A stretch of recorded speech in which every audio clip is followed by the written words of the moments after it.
Live show number 339. My apologies on the delay. It turned out I had a technical issue and it stopped my rebroadcast. And as we're coming up online with everybody, still bitrate issues, but I think we're picking it up. There we go. Yes, we had a surge in, or a lack of surge, I guess, in connectivity.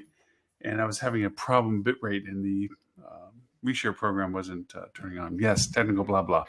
But I'm so thankful I get to be on. Thank you so much for being patient with me. For those that were knocking eagerly for the show to start, thank you. I always appreciate that. And welcome everyone globally, around the world, 39 countries and counting. And for watching us on our TV channel, I'm actually getting some neat feedback from people that are seeing it on our TV channel, Hospitality Channel. Thank you so much for that. One dive into it. One topic, 1 hour. Don't want to use the whole hour. Well, maybe we'll use the whole hour. It really depends if any questions pop up and so forth. I have changed the format a little bit because the chat room, with the one here, I get more chats off of the social media side. So I'm going to kind of keep an eye on that as we go through this to make sure I'm not missing anybody that's giving some feedback. And as always, welcome to everyone that watches us live on all of the platforms that we simulcast on, which was our technical issue today. It wasn't turning on as it normally does. Facebook, LinkedIn, Twitter, on and on. So for that reason, let me go and change layout here. Just make sure I'm not missing anything in this side. There we go. Thank you for joining. So today's topic, analytics versus reporting. You've heard me beat this kettle drum many, many times that there's a big gap on what people understand reporting is versus analytics. They often put them in the same context by saying that I've generated this report or I've made that report for something or other. And I've often contended, we've had many discussions about the value of analytics, which is really taking what the data in the report is and determining its value and use to interpret it, to understand it. That's a very simplistic reference to the polarity of reports versus analytics because you're making a base assumption that the reports have the information that you need and were developed in such a way that the information has the validity to be actionable so that you can report information that can be used for action, which is the ultimate purpose of reports. Reports have two value propositions to them: forensics, which is past tense understanding what happened, and predictive, which is using information to better understand what to do in future tense. This will be a key element of our discussion today, the differences of forensic reporting analytics and predictive reporting and analytics, because they have two different purposes to that. First, let's see a little bit of history of within hospitality, how reports and analytics work. There's the shiny object syndrome when it comes to reports. Ownership and management love reports. They love having information together. Now, you would assume or understand that reports are useful to owners and managers to be able to understand the metrics of their business, how things are trending and working. There are many variations to the data sourcing of the reports that owners and managers use. You have rent and renew management reports. You have operational stability reports. You have accounting collections cash flow reports. There's lots of sources of reports based on the value of the data that they're providing and for the purpose of why it's being provided for. For that reason, you have a lot of interpretation as to why reports are generated. And again, owners and managers love reports. They also, going back to the shiny object perspective, is they like platforms that offer more accurate or more useful reports is the way they see it. They go for the shiny object aspect of this. I refer to this a lot of times as reports that say green good, red bad, up good, down bad. They are used oftentimes to do snapshot reviews. They're not really looked at in depth. They are looked at as a pace report in the sense of where they think they are under the health of whatever that data is. I know it sounds very obscure, but let me give you a specific reference to this. For those that look at star reports, you don't look at the whole report. Even the at a glance tab is often at a glance only a small piece of it. Depending upon the metrics that have been decided in the company that are important, RevPAR or occupancy and or ADR, that's where your eyes gravitate to on these reports. If it's a RevPAR number that you're always being asked about, or a RevPAR number that you are needing as a metric for whatever conversations you have, your first look at star reports is at a glance RevPAR. You against market set, you against historical. And that tells you whether you're going to have a good conversation when it comes up, or where it always gets come up, or a bad conversation when it gets brought up, as to whether you are at or below or above the expectations. But that's just a report that doesn't dive into using the analytics, the value of that, the trending of it. Did you just attain your level? Did you maintain your level? Are you below your level? What is the reasons why your RevPAR is off? It is that you went for more occupancy and less ADR. You went for more ADR and less occupancy. There's a depth to reporting that is analytics. Now, in our example of STAR report, you're looking forensically. What did we do? Now, this is very useful for determining, did our previous strategies garner the results we did them for? So forensic reporting, and then hence analytics from reports, are very valuable to make sure that you are making good guided decisions. Predictive data and analytics reporting is more about understanding and interpreting what is being made visible now to know whether or not you need to make decisions for future tense. So you're always in the economic bubble. I don't know for anybody that went to college for economics or had to take an economics class if they were at college, and even in high school, economics in general, just the topic of economics always goes to the idea that if all things were constant, we're going to look at this one variable. But the reality of it is, and they self-proclaim this when they say this strategy, is that all things aren't constant. So looking at this one variable, ignoring all others, which is the constant perspective, is useful. Yes, it is, because you're really just looking at one thing. But it isn't realistic in its interpretation of use. You can't make decisions on just the one thing you're looking at, ignoring all the other things that also influence it, which unfortunately ownership and management sometimes tend to do in their granularity of looking.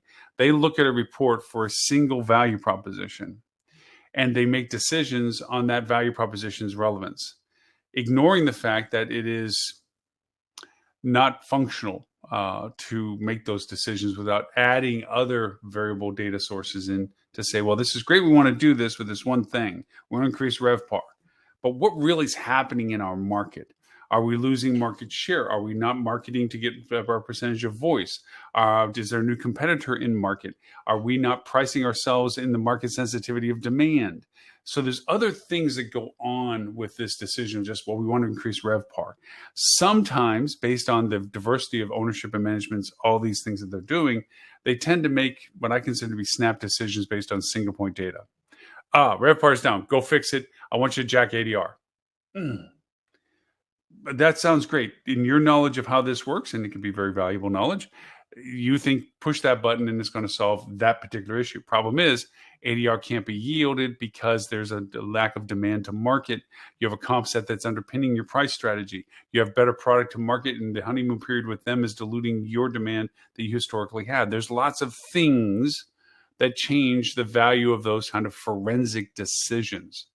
So there's a forensic perspective, historical data, and the validation of strategies and or things that we should be seeing are lending itself to future decisions.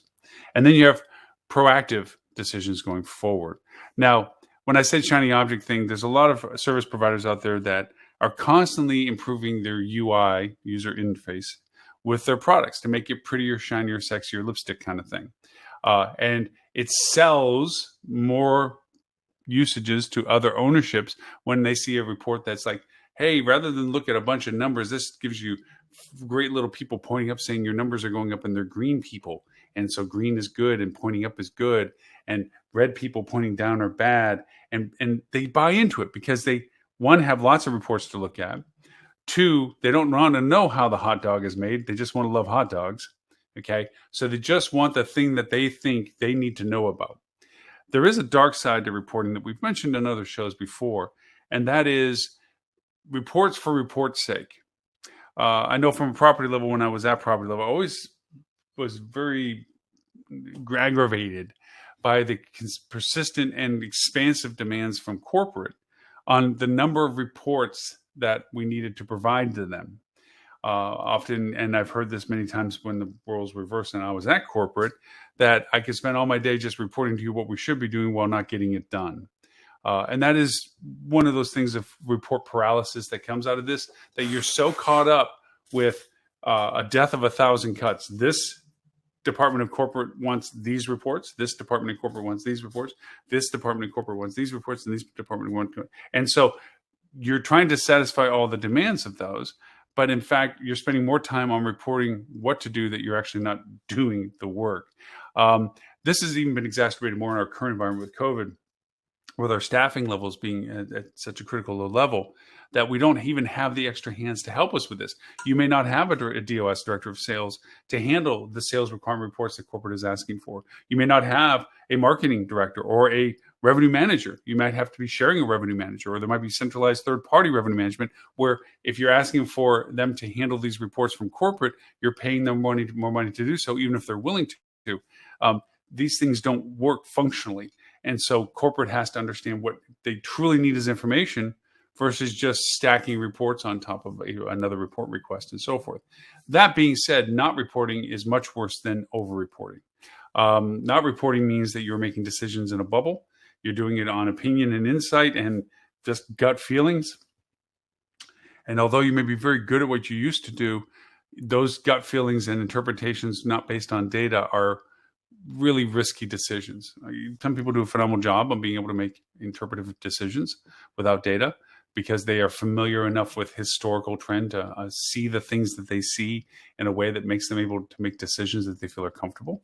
Just asking about this in the stock market. But the really successful decision makers base it on the data that they get and how that data is used. And to kind of explain this in a little bit more detail, there is reports that are generated for the purity of having a shiny report.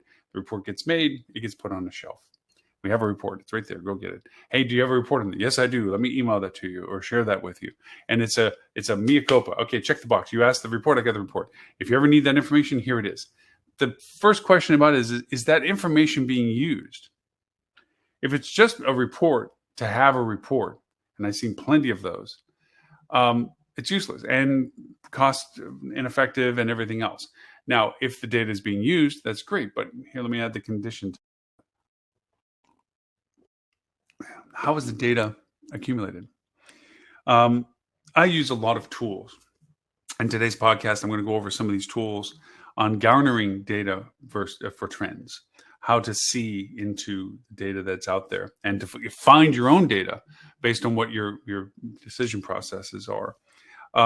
For that reason, I often question reports that are generated as to, one, the source of their data, two, the statistical relevance of their data, and three, what gets done with that data to be asking that question.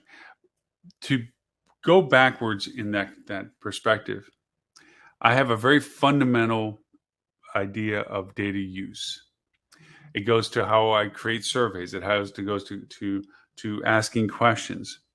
I put everything about this research, both forensic and predictive, with the first thing of what would I do with the answer I'm trying to find. To me, it's almost it is the horse and then the cart, because you can ask we can of what if questions.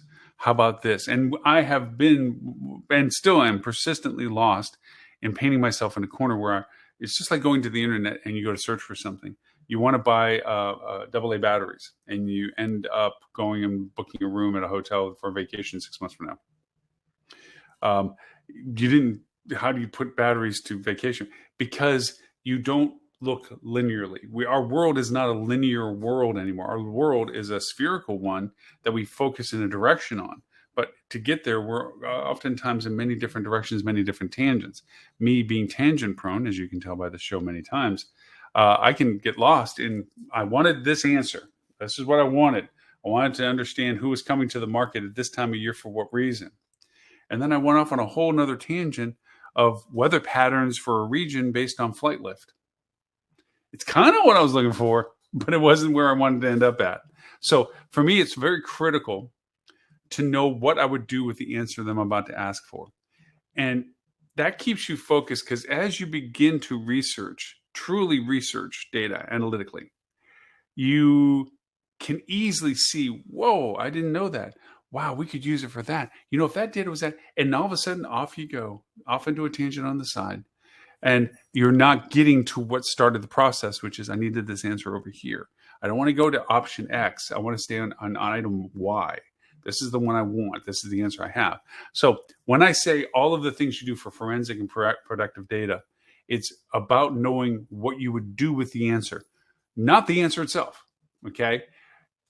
The answer itself is, this is the demographic, this is the geography from its source, this is their price resistance, this is their makeup and incomes necessary to know what you're going to be spending for marketing on what channel to get them business.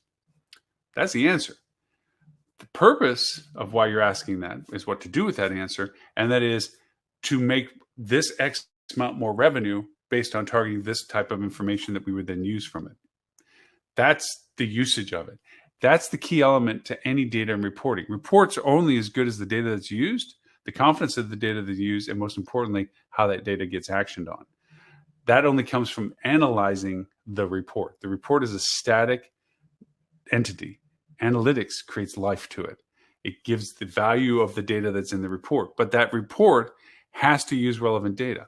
As I mentioned before, I use lots of tools. We're going to review some of them in the podcast today, which I welcome you to listen to always.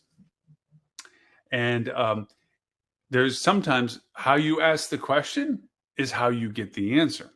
I don't know whether you remember watching the iRobot with Will Smith, and there was a place in the movie where he was trying to understand why this certain person committed suicide, what have you. And it was about asking the right question of the software. It's not about asking a question, it's asking the right question. And that's what you're having to do with this type of data collection. If you research a term, you may think that that is the correct question to ask, when in fact, the results you get from researching that term aren't really relevant to you. Case in point, I have a hotel in the location, and we're looking at competitive market set.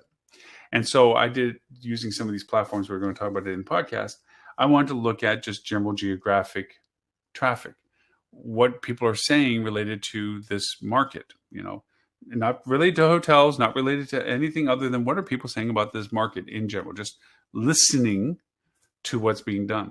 I'm getting everything because right now, currently, there seems to be some discussion about elevator product in this market. Bad elevators, good elevators, old elevators, historic elevators, elevator issues, elevator problems with weather. And now all of a sudden I have all this data about elevators because that is the topic related to this market right now, that the data that I asked for pulled. The data request is not, the software is not flawed. It didn't pull me incorrect data. I asked the wrong question. I needed to be more specific about what I was asking it for, which is where you go back to the, what would I do with the answer should I get it? That's the key element of making sure you ask the right questions. For anybody that does ad campaigns on AdWords, I call it AdWords, sorry, Google Ads, forever be stuck with that. You know that a lot of times when you do keyword research, what you think is the term that you think is the most relevant term is really a tip of an iceberg of a variety of terms and misspells and conjugations of that word or words like it or words related to it or words implied by it that have much greater traffic than what you thought was the greatest traffic keyword. And from that, you really realize how limiting your perspective of what you're looking for is. You see it through the lens, the optics that you have, but that's not how the world sees it. Give a case in point. Back when Motorola Razr phones were the thing and everybody wanted it and phone was a phone, up comes the iPhone, Apple, and everyone laughed at it as a brick. They made jokes about how just duct tape a brick to your face because that's what it looks like. It's a flat piece of glass. That doesn't look like a phone. There's no sexy angle flip open kind of Star Trek-y thing until the App Store came out.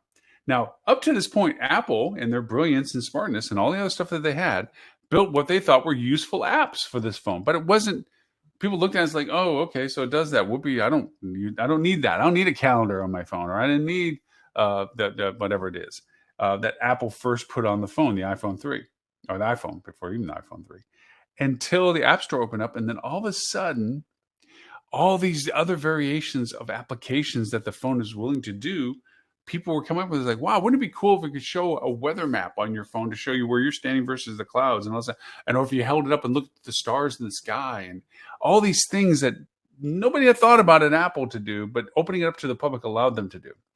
That's literally how research happens. You go in with a supposition of what you're wanting, only to realize that your perspective is narrowcasted, and that there's a wider range of how people discover the very same content that you're looking to understand. And that's where data sourcing is critical. Understanding all your resources of data. Now, these pre-canned reporting programs, and there's lots of them, okay, pull what they think is information that you're most interested in using. Knowing behind the scenes two realities. One, their ability to scale the software that's necessary to pull the data sources necessary to give you the results that they're selling you as a report system. Okay. And not all are the same. Some people have very limited resources, but because they put enough lipstick on the report, people buy it thinking that it's giving them accurate, actionable information. Then there's less sexy versions, but they have a diversity of data that they're pulling from, but they're pulling from so much, unless you're smart enough to ask again the right question, you don't get useful information because it's too broad brushed. It's elevators. Like, okay, I get a feeling that this area has an elevator issue, or at least it's infatuated with elevators, but totally unrelated to the data I really need by asking what I was asking. So there's those polarities. There's too simplistic and limiting, and then too diverse and too in-depth to go over and be useful without being more skilled at pulling that data. So you need a halfway point. And a lot of platforms have come up now touting AI, and I know it's an overused term in so many ways, but I'd say advanced machine learning would be an accurate way of saying what these platforms do, that help you garner data. They, just like Google has used its algorithms, uses its algorithms, these software algorithms, to try to understand why you're asking what you're asking for data. And from it, it can go to a variety of resources. I would call this your first level of data resourcing. There's platforms like Awario and TrendsWatch and so forth that are out there looking for what you said you are interested in understanding. And it will pull in everything on every platform for any reason to show you what it has. Like another platform that we're going to talk about today is Topic Mojo. Where you put in topically what you're looking for, and it pulls everything from queries to Google to forums to videos to Twitter to Instagram to Pinterest to Reddit to TikTok to Tumblr to LinkedIn to news to traditional media mediums to actually paywalled articles like New York Times and so forth, to see if your data is out there on these platforms. And then it puts it together in nice little trends. It tells you the volumes. It tells you how many in each platform were discovered. And it gives you representations of the top ones out of each of the platforms. Really cool information, but also a lot of information that you're not needing, but it makes you feel more insightful to this. Like I said, that these are ones that say, we're going to look at the traditional sourcings of places and pull in all this information for you to review whether you find it useful. That's the first layer. The second layer is actually going and looking for specific data that you want. And there's a whole new crop of tools that have rolled out now about scraping data. It used to be you could use certain tools to take and extract data off of websites. Like if you were looking at rate websites, and you could pull off rate websites and see what the rate changes were off something, so you could begin to do that repetitively over a course of days and see how they're doing their rate shifts. Well, we get a lot of reports now that are pre-canned. OTA Insights is a phenomenal platform if you know what you're using it for and what you're looking for by using it. Using it as a reporting tool, it's like anything else. It's like, it's going to tell you this stuff in general. It keeps track of all this stuff. But if you're not really understanding how to read it, it's not going to be really useful. AirDNA is an amazing platform to look at your in-market Airbnb inventory and that unconstrained demand of inventory that can come, unconstrained inventory that can come into your market when demand warrants it. It gives you a sense of rate parities and in inventory fluctuations, and also other metrics to determine your strategies against those inventories that are coming to market. It does lots of stuff if you know what to look for. That's the analytics of this. Just looking at their DNA is like, okay, cool. I need to know those little places were there, and I see the rate progress, and I see the calendar that shows, the UI calendar that shows their high demand cycles. Okay, so I can see what they're thinking they're going to get for business in my market that I'm competing with. But what do you do with it? The actionable items is the key element to that. So it's important that you know that there's pre-canned data that's useful if you know what you're looking for. There is discoverable data on traditional places that will pull in all these sources and give you a resonance of what's going on. But not good questions means not good specific answers. And then you have the next level of data extraction, which is the targeted scraping data. This is the ones that say, I want to know what all the airlift is coming into at this particular airport. So I go out with this software and pull data off of the sites that share the data of what goes into this market on the airlift. So I can tell how many planes are coming in, how many people are on those planes, where are they coming from, what's the dates that they're coming from and to. And from that, I might have a sense of lift to my market. That extraction of data is great, but then what do? You have to put it into platforms that can use that data. Well, it used to be hard grunt work, extraction of data, putting it into a format that then gets put into a platform. That platform then derives the information that you're looking at from the correlations you've asked for. But now there's a new generation of data that you skip the creation of taking that data and interpreting it. It tells you, pulling this data, I can put it in this format. So you can literally have the software not only extract the data, but then show you the data in a way that you would like to see it. That's a huge gap fill between how it used to be in being scraping data and how it is now, where before you had to pull the data raw and then you had to use a platform like Tableau or R or something like that to interpret the data. Well, now there's platforms that are extracting the data and giving you interpretation in a visualization kind of way. So that's great. We now have solved the perspective of gathering this data, and this data can be put into formats that we understand can be pre-canned or created. Okay. But it's the key element of action items with this. What do you do with this? And this goes back to our forensic versus proactive predictive modeling with data. Think of it this way. The Titanic. Forensic data, if something, here's the builder of the Titanic was on the Titanic, right? They've hit the iceberg, it's sinking. Forensically, the builder of the Titanic would say we should have built more lifeboats. That's looking back on what had happened, and this is the interpretation. You know what? Given the current circumstances, we should have built more lifeboats. Doesn't solve his current problem, but it helps identify what they could have done to avoid that problem. That's a great forensic value. Predictive would be, the boat's taking on water, we're sinking, we should get everyone to the lifeboats soon. That's taking current data, trend, boat sinking, water coming in. We have lifeboats, we're not going to, we should take people and get them in the lifeboats as soon as possible. That's taking current data and making predictive decision based on what I'm seeing now, we should do this now. Okay?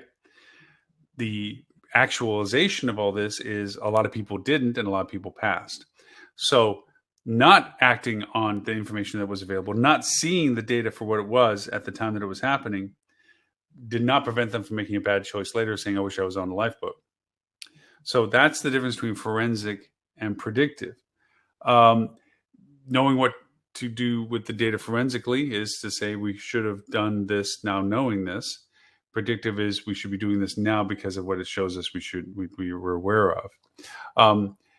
This lends itself to the conversation of trends.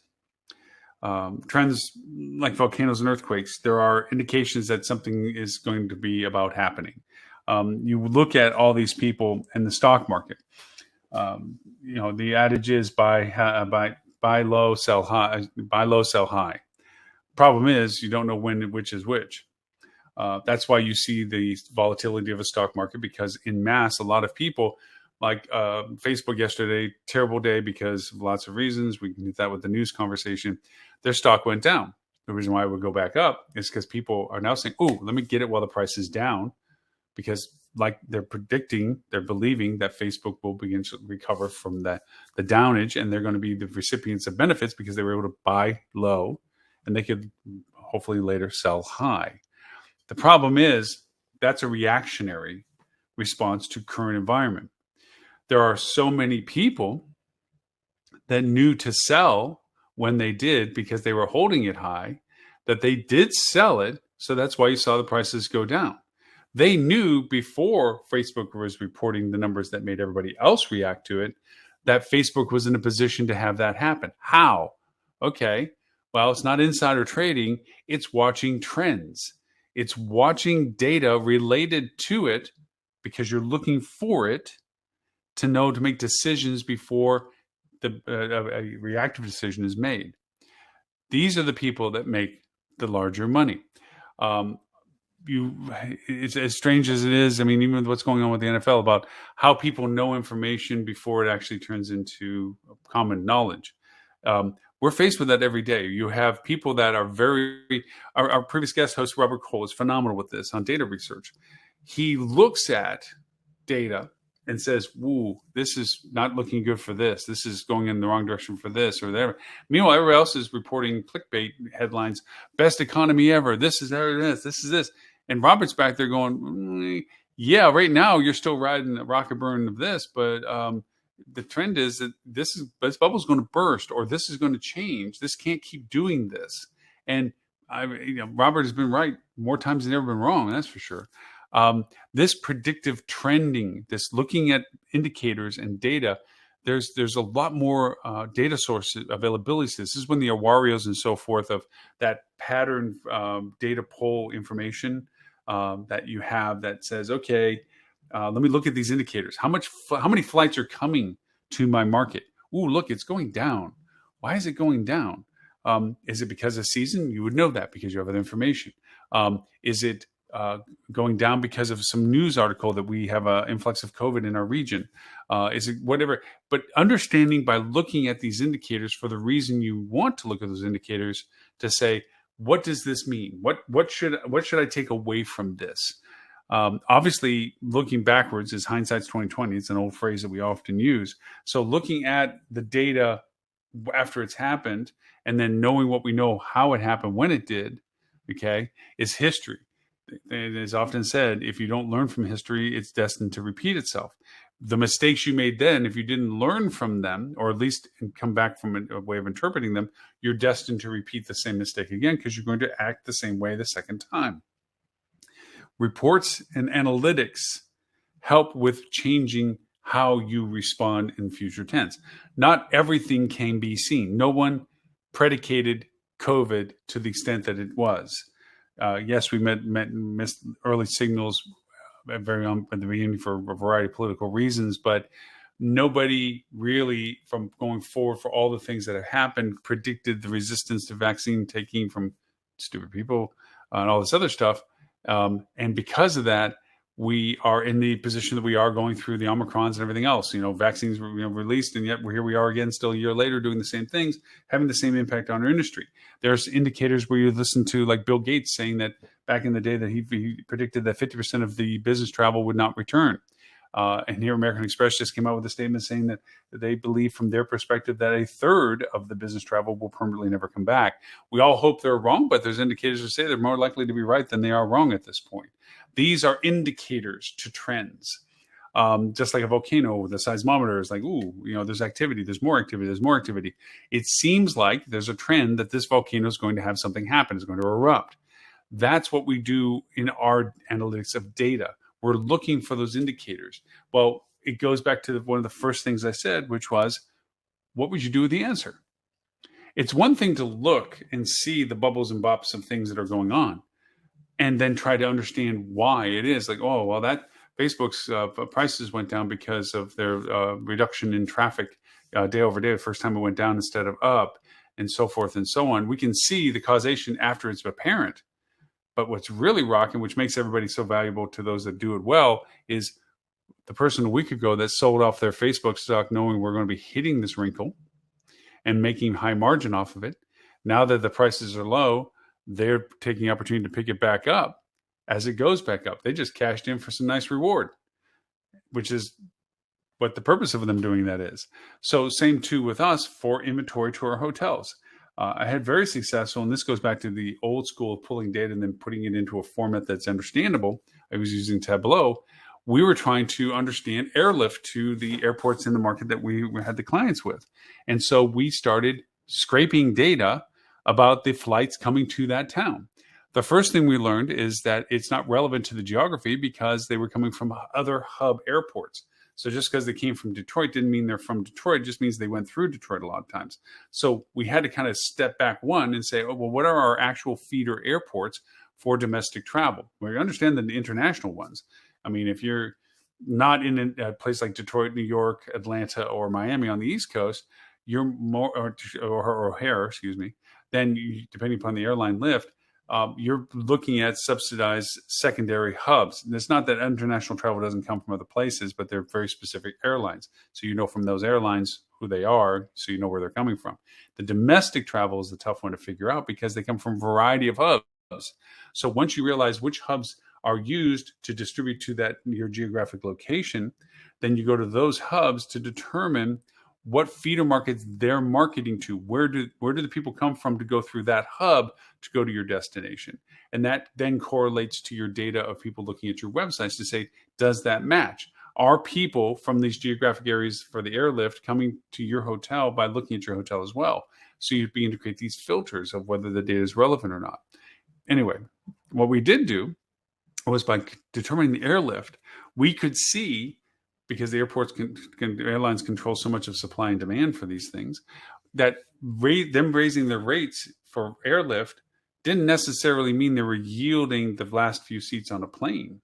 Instead, they might be soliciting demand by thinking that it's getting tighter to get the flights, and people will buy out of panic that they might miss getting the lower rate before it goes even higher. That strategy works. By the same token, we could see when they added more mechanical, like more planes for that route, increase the flight schedules to get from point A to point B, which is yours, that they added more mechanical. Well, they weren't going to dedicate multi-million-dollar aircraft if they couldn't sell the seats, which means that they knew preemptively that they could sell the demand that they were for the inventory they were adding into the lift. So from those indicators, we began to basically know what demand was coming to our market. And from that, from our competitors in the market, when they started getting panicky in the book window and start lowering their rates because they didn't see the forecasted demand that they were looking for, we could hold rate integrity because we knew the inventory was coming in. So they ended up selling rooms at a lower rate, sure, but we also still were able to maintain selling our rooms at a higher rate because we knew the inventory was coming to market. That usages of reportings and analytics and data is the reason why you do that process, is to make those decisions and knowing with confidence, don't lower rate. We know we got the more additional lift coming in, and we know it's going to be coming in at a time that they're going to be wanting. So we know in our prime booking window, these people will pick their hotel selection, and or we can target these people because now that we know where they're coming from, we can dedicate our marketing to those markets. We don't have to broadcast in a variety of places.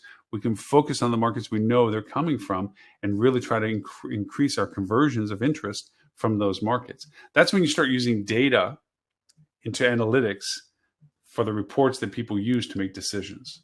That's the progression of how those things go forward. So I'd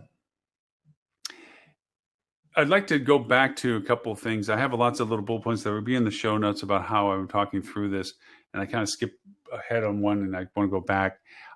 There is a difference between research and trending that I want to address. Research is the definition to an answer. Trending is to understand the decisions that need to get made.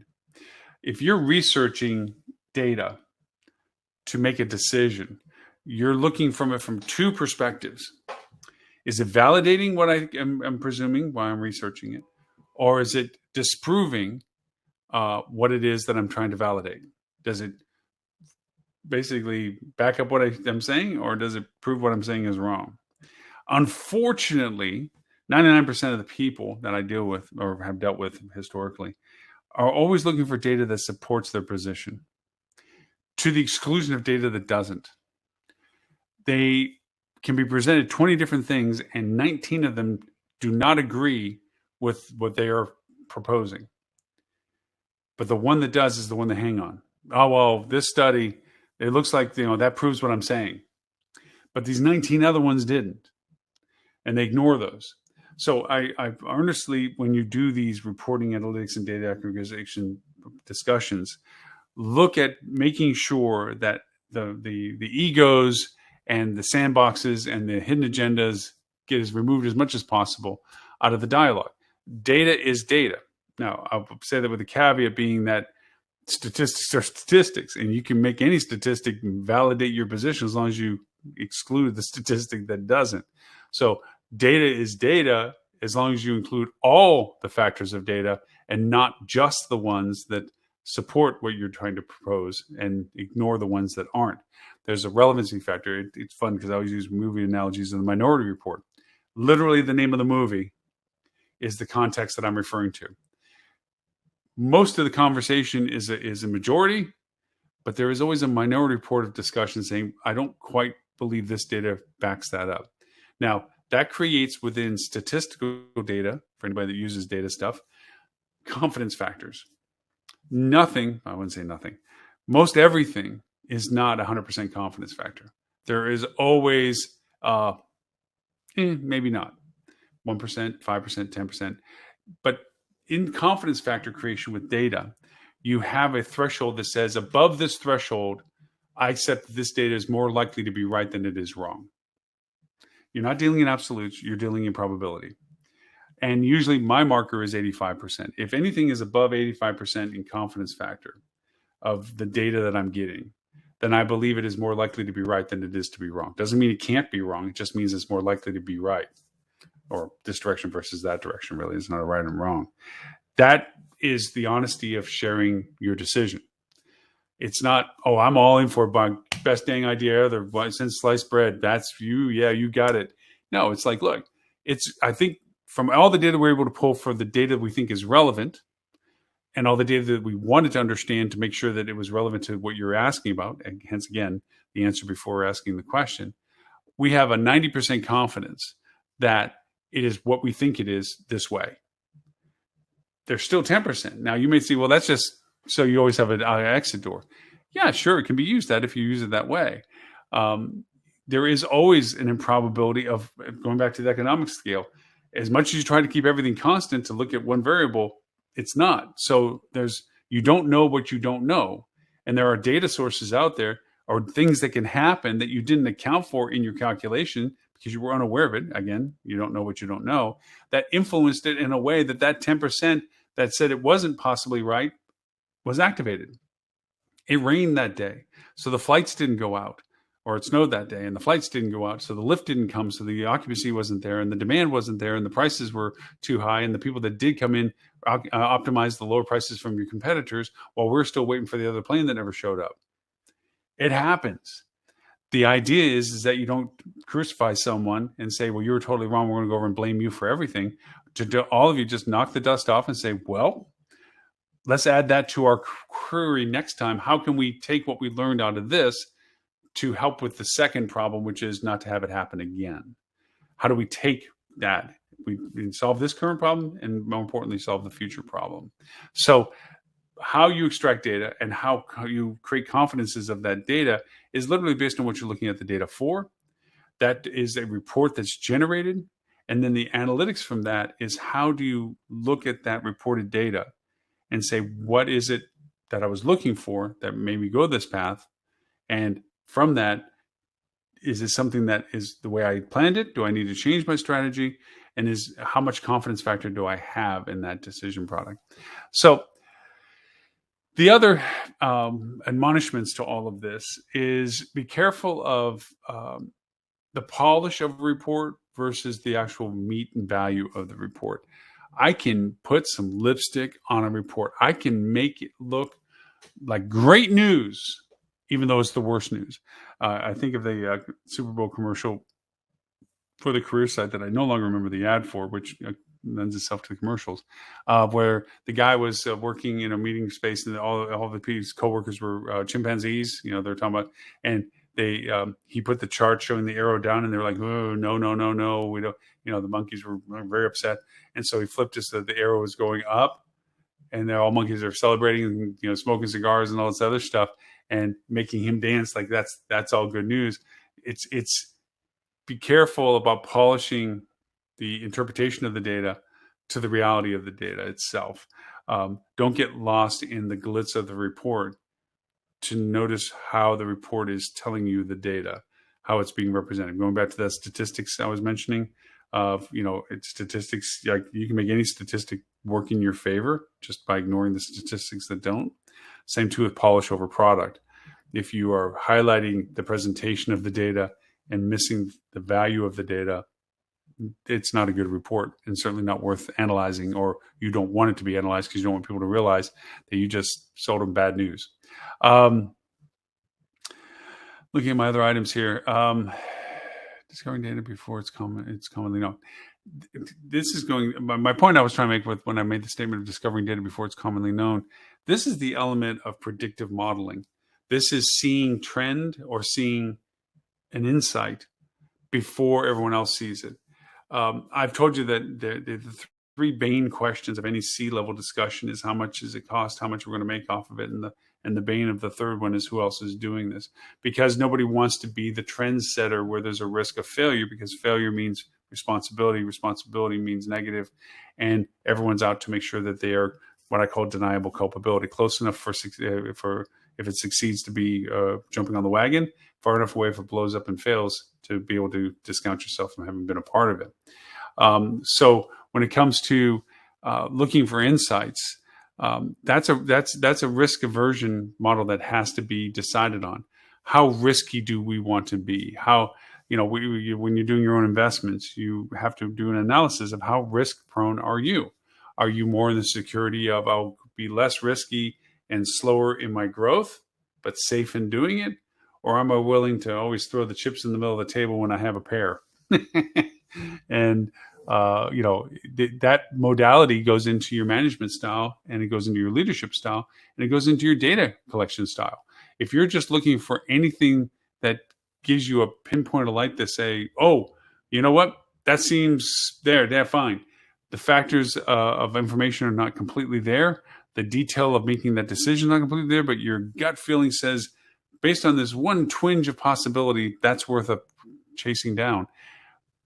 And if it fails, if you're in the position that you can absorb that kind of failure, great. But if you're not in the position to absorb that kind of failure, you're less likely to do that. You're looking for more confidence-prone decisions to be your direction. Like, I don't want to be the first one doing that. Let's see what else is everyone doing. So even though you may see a trend going, wow, I think this is really going to blow up with us. I think it's really going to be a huge demand to our market, this concert that has the potential of coming in. Let me go block the rooms so that we don't get caught with people fast selling our rooms at a super low rate before we realize that we could have yielded them more. Instead, you wait for it to happen and then go back, and you didn't get to stop as many rooms, many room reservations as you could have, and you put money back on the table because you reacted rather than proactively did the work that you should have done. That really, let's see, define what you would do with the instrument. I got that. Separate what they do versus what you need to do. Okay. Like I said, I thought through this process and wanted to make sure we're hitting points in our conversation today. You need to be fluid with your answer, not rigid. You don't need to, I need to know this exact demographic to know what exactly I'm going to do. That's a very rigid perspective. Instead, it's more of a discovery and absorption to the purpose of why you're doing this, which is who as my demographic? Why are they my demographic? Before deciding what was the ultimate purpose of this, how I can use that data to better create revenue for myself. The fluidity of being adaptive, of asking the broader questions, the whys and the hows, rather than the definitive what's, helps in the process of data collection. It makes it so that you are still focused on where you're going to get, but you're very fluid as to how that you reach your end goal.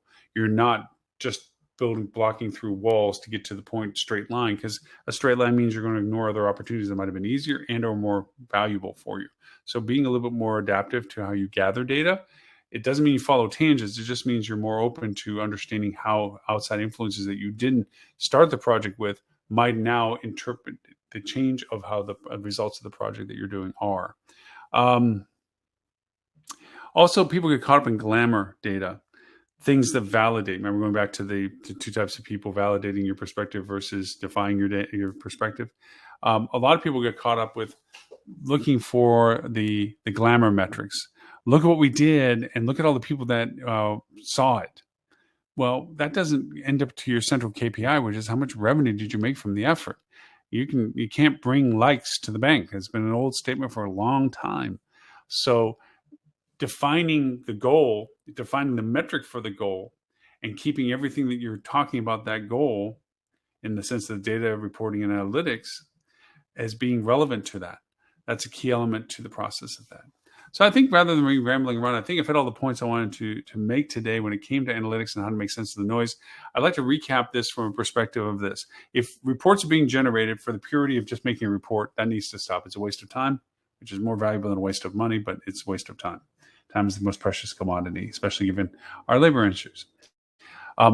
With that, analytics on bad reports is just bad analytics. If you're only looking at information that has been whitewashed to lend to validating why it was being asked for, like give me a star report with the comp set that makes me look like a rock star. Bad report, bad analytics, bad usage. Make sure that your reports pull accurate data that is relevant to why you'd be analyzing it. Make sure it has relevancy so you have confidence in the data that's pulling. Don't get fixated with what you want the data to say, in as much as knowing that you need to interpret what the data is telling you. Don't just keep it central to your purpose of, I want to prove myself right. Keep out of that. Know that trend is on the predictive side. Forensic is on the historical side. Forensic is great for extracting the interpretation of your strategy versus the knowledge base that you had at the time versus the knowledge base you have after actualization. Predictive is about understanding and listening to the data that is out there right now, garnering the data that you find would be relevant to it, and making an interpretation of what that data means for future decisions that you now need to make, so you're in a better position for the future. It's not reacting to it, it's being predictive and proactive to it. So I think I've covered all my bases when it comes to analytics and so forth. From a overall perspective, we're in kind of I wouldn't say the doldrums of weather is the feature of our conversation when it comes to news these days. The impact of weather on travel and the ability to travel is profoundly there. That's why we don't often have a lot of conferences and such at this time of year, because it's more of a challenge to be consistent about being able to get to locations because of the weather. We've somehow got into this trend with the news that everybody has to talk about how many millions of people these weather forecasts are affecting for dramatic effect. I find it a distraction to the fact, but I think it would be much more helpful if people talked about the individual aspects of weather when it comes to the news, rather than just saying it's from the border of Mexico to the border of Canada for dramatic effect. Yes, we can see the clouds in the map. Tell us how this affects the particularities of things like this city or this region, rather than the broad dramatic of how many millions of people are affected by that. But that being said, we are dealing with the fact that we're in a very high research for travel time. I was not, and I mentioned this at the beginning of January, that meta search for January was a hit or miss based upon the regionality that you represented, because a lot of time in January, given the weather changes as they are, a lot of people are just researching their future travel plans. So meta search, which is a lot about rate and dates and availability, okay? Short, immediate decisions for acquisition, closer to the end of the funnel kind of process for those that are familiar with funnels. That's our current time. We're now going into the pre-spring break mentality. What will people do when they have time back off again? Where will they go when they have time back off again? The improvement of weather as being a restriction to their travel come March. Other large events like basketball and the finishing of the Super Bowl this month is pretty much a very centric to one location kind of thing, but that transition to other sports being focused. There's lots of impacts to those things. As we know, pent up demand of travel for people to make travel plans once they feel it's past the Omicron variant that they're worried about right now, to go back and do those things. So there's a lot of research now to watching trends as to what people are looking for and why, and from where are they doing it, and who are they that are doing it. That will give you an insightful perspective. So these tools that we're going to talk about in the podcast today will be hopefully helpful to those, for everyone that wants to do these things. We're going to go review some that we've talked about before, and new ones we haven't talked about since. That we're going to add to those discussions to help people see how they can go through the process of reports that are generated for them, research that is generated for them, and then just crack into the conversation of how they can do their own research and garner their own data based on what they're interested in particular. So I think I pretty much hit all the things I wanted to hit today. Thank you, everyone. I said I was going to watch our simulcast stuff. That people were contacting us on Facebook, LinkedIn, Twitter, and YouTube, and I did not miss it. So everyone that I'm looking at them saying I did not answer to you what you were doing, my apologies. I will be happy to answer, as I do always with email, Loren@hospitalitydigitalmarketing.com. I will also put in the show notes some answers to the questions that I see here from other places. For that, I will make sure that we're good for those things. And of course, welcome you to listening to our podcast. We do it as a follow-up to this. We recap the show a little bit, but also, as I mentioned, in particular for this podcast, we're going to get into the tools we were talking about for this. And I think we're good for that. Always thank you for watching us on our TV channel, Hospitality Channel. You can find that on Roku, Apple, Google, Amazon. Just look for Hospitality Channel. The show is always on the free side of that. Of course, there is a subscription service like Netflix, $4.99 a month, where we're putting other content behind that wall, which is all about hospitality. We're not trying to be a food channel, travel channel. It's all about the hospitality industry, learning and understanding more about our industry and creating that kind of data source for everyone on their TVs. So we hope you can join us there. So with that, my name is Loren Gray. Thank you for the privilege of your time, and I look forward to talking to you next week.